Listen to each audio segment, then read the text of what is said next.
പ്രിയപ്പെട്ട പ്രേക്ഷകരെ, അങ്ങനെ LDF ഈ നിയമസഭാ തെരഞ്ഞെടുപ്പിൽ ദയനീയമായി തോറ്റിരിക്കുന്നു. നിനക്കിതിന് എന്ത് മനസ്സിലായി?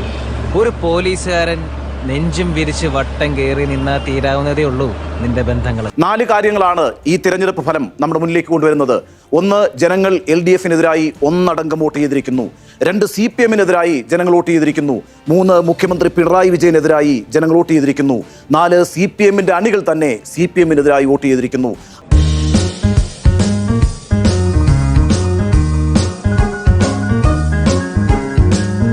ഇപ്പോൾ മുഖ്യമന്ത്രി അടക്കം മത്സരിച്ച 20 മന്ത്രിമാർ, കൃഷ്ണൻകുട്ടിയാണ് മാറിയുന്നത്. ആ 20 മന്ത്രിമാരിൽ 13 പേരും തോറ്റ ചരിത്രം കൂടി ഇത്തവണത്തെ നിയമസഭാ തെരഞ്ഞെടുപ്പ് ഫലത്തിനുണ്ട്.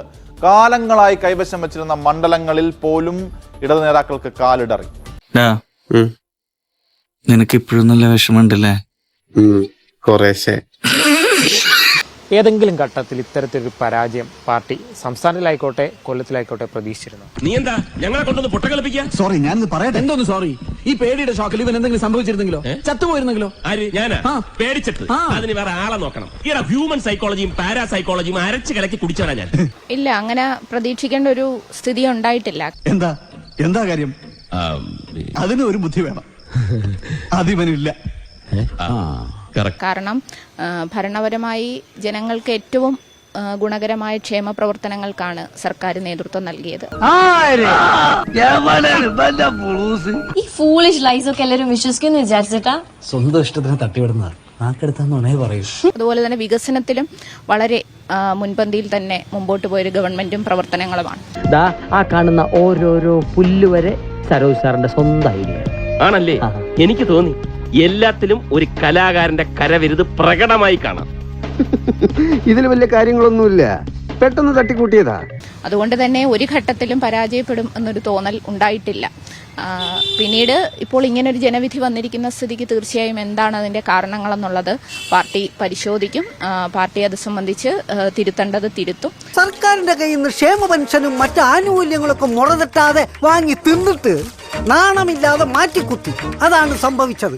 ഭരണത്തിലുള്ളപ്പോഴും ഞങ്ങൾ ജനങ്ങൾക്ക് വേണ്ടിയാണ് പ്രവർത്തിച്ചത്. ഇനിയിപ്പോൾ ഇങ്ങനൊരു ജനവിധി വന്നിരിക്കുന്ന സാഹചര്യത്തിൽ പ്രതിപക്ഷത്തും ജനങ്ങൾക്ക് വേണ്ടിയുള്ള പ്രവർത്തനങ്ങളുമായി മുമ്പോട്ട് പോകും.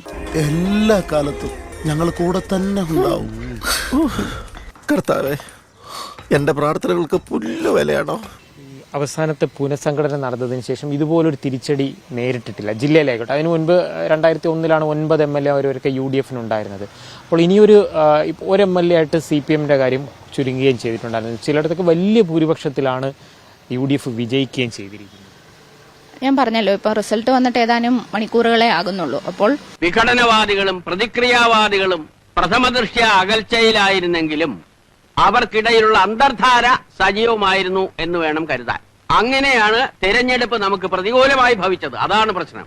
നമ്മളൊരു തെരഞ്ഞെടുപ്പ് ഫലം ഉണ്ടായാൽ ഉറപ്പായും പാർട്ടി അത് പോസിറ്റീവ് ആണെങ്കിലും നെഗറ്റീവ് ആണെങ്കിലും പരിശോധിക്കാറുണ്ട്. ഈ തെരഞ്ഞെടുപ്പ് ഫലവും അതുപോലെ തന്നെ പാർട്ടി ഘടകങ്ങൾ പരിശോധിക്കും. പാർട്ടിയുടെ അതുമായി ബന്ധപ്പെട്ട ചുമതലയുള്ള സഖാക്കൾ അത് സംബന്ധിച്ച കാര്യങ്ങൾ മാധ്യമങ്ങളോട് പറയും. ജനങ്ങൾക്കൊപ്പം നിന്നുള്ള പ്രവർത്തനത്തിനകത്ത് ഒരു ഇഞ്ച് പോലും ഞങ്ങൾ പിറന്നോട്ടില്ല. ഭരണത്തിൽ നിന്ന ഘട്ടത്തിലും ജനങ്ങൾക്കൊപ്പം നിന്നുള്ള പ്രവർത്തനമാണല്ലോ ചെയ്തത്. അത് തുടർന്ന് ഞങ്ങൾ ചെയ്യും. ഞങ്ങൾക്ക് ഇപ്പോൾ ഉണ്ടായ ജനവിധിയെ സംബന്ധിച്ച് എന്താണ് കാരണങ്ങളെന്നുള്ളത് പരിശോധിച്ച് തിരുത്തി മുമ്പോട്ട് പോകും.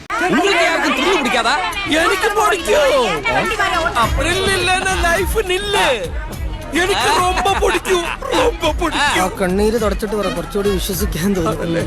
എക്സിറ്റ് പോളുകൾ വരുമ്പോൾ പോലും UDFനൊക്കെ ഒരു 80-85 വരെയൊക്കെയാണ് പറഞ്ഞിരുന്നത്. അപ്പോഴും LDF നേതാക്കൾ പറഞ്ഞത് 75-നകത്ത് സീറ്റെങ്കിലും ഒക്കെ വിജയം ഉണ്ടാകുമെന്നുള്ളത്. ഒരു അണ്ടർ കറണ്ട് തന്നെയാണ് ഇത്തരത്തിലൊരു UDFന്റെ ഒരു സ്യൂപ്പിന് കാരണമായതല്ലേ? കാര്യങ്ങൾ സത്യമാണെങ്കിലും എനിക്ക് അംഗീകരിച്ചു കൊടുക്കാൻ പറ്റുമോ?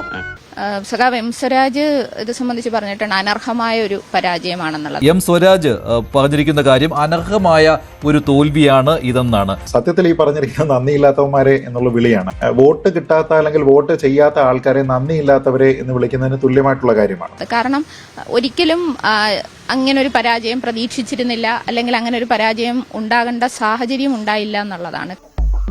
ഇവനൊരു മാറ്റവും ഇല്ലേ?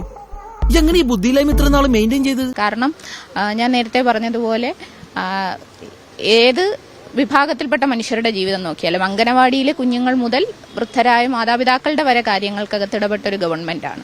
കുട്ടികളുടെ കാര്യത്തിൽ, സ്കൂള്, എല്ലാത്തിലും വളരെ ജനപക്ഷത്ത് നിന്ന് ഇടപെട്ട ഒരു ഗവൺമെന്റാണ്. ആനന്ദേട്ടന്റെ കാര്യം ഞാൻ പൊതുവാഴ്ചയോട് പ്രത്യേകം പറഞ്ഞിട്ടുണ്ട്. അതിന്റെ ഗുണം കാണാനുണ്ടായിരുന്നു. ആഭ്യന്തരമന്ത്രിക്ക് ഒരു കമ്പി അടിച്ചു കഴിഞ്ഞു. അദ്ദേഹം കാലത്ത് കണ്ടപ്പോ എന്നോട് പറഞ്ഞു. കാലത്ത് എവിടെ വെച്ചുണ്ട്? പുള്ളിക്കാരൻ നമ്മുടെ മാടത്തെ തെരല് ചൂണ്ടിട്ടോണ്ടിരിക്കുന്നു. അപ്പോഴാ കണ്ടേ. ആ ഗവൺമെന്റിന്റെ പ്രവർത്തനങ്ങൾക്ക് ജനങ്ങൾ മനസ്സിലാക്കിയിട്ടുണ്ട്. അപ്പം ഇങ്ങനെ ഒരു വിധി വന്ന സ്ഥിതിക്ക് ജനവിധി ബഹുമാനിക്കുകയും അതിന്റെ കാരണങ്ങൾ പരിശോധിക്കുകയും കൂടുതൽ അതിൽ നിന്നും പാഠം ഉൾക്കൊണ്ടുകൊണ്ട് തന്നെ മുമ്പോട്ട് പോകും.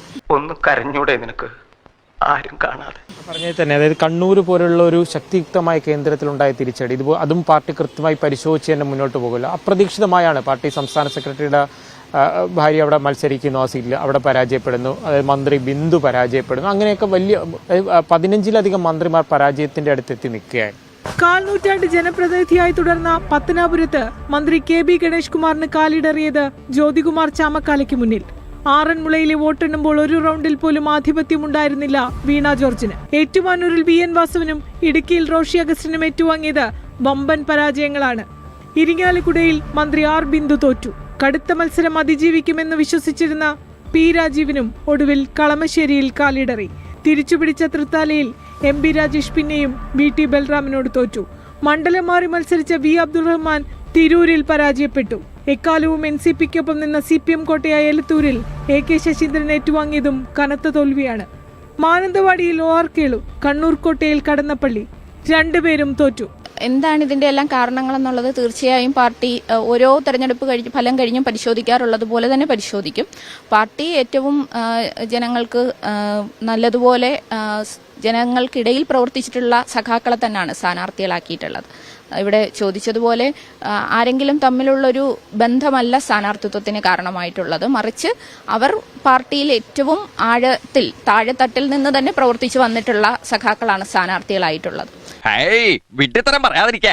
മനഃപൂർവ്വം പറയണതല്ല, ജന്മനാ വിദ്യയാണേ. ഈ തെരഞ്ഞെടുപ്പ് പരാജയം ഇപ്പോൾ എന്താണ് സംഭവിച്ചതെന്നുള്ളത് പരിശോധിച്ച ശേഷമേ പാർട്ടി നേതൃത്വമാണ് അത് സംബന്ധിച്ച് പറയുക. പക്ഷേ എല്ലാ തെരഞ്ഞെടുപ്പിലും ഞങ്ങൾ ചെയ്യുന്നത് പോലെ തന്നെ ഇത് സംബന്ധിച്ച കാര്യങ്ങൾ പഠിക്കുകയും തിരുത്തുകയും ജനങ്ങൾക്കൊപ്പം നിന്നുകൊണ്ട് തന്നെ പോരാട്ടവും പ്രവർത്തനങ്ങളുമായി മുമ്പോട്ട് പോകും. ജനങ്ങൾ സമ്പൂർണ്ണ സാക്ഷരത നേടിയതാണ് നമുക്കടിയായത്. സാക്ഷരത നേടിയപ്പോൾ ജനങ്ങൾക്ക് വിവരം വന്നല്ലോ. അതുകൊണ്ടാണോ ഇത്തവണ അവർ നമുക്ക് വോട്ട് ചെയ്യാത്തത് എന്നാണ് എന്റെ സംശയം. പ്രതിപക്ഷത്താവുന്ന സമയത്ത് സമാനതകളില്ലാത്ത രീതിയിൽ സമരങ്ങളിലൂടെ ശക്തിപ്പെടുകയും കൂടെ ചെയ്യുകയാണ്. അപ്പോൾ ഇനിയൊരു 5 വർഷം അതിനുള്ള ഒരു തയ്യാറെടുപ്പുകൾ തന്നെയാകും.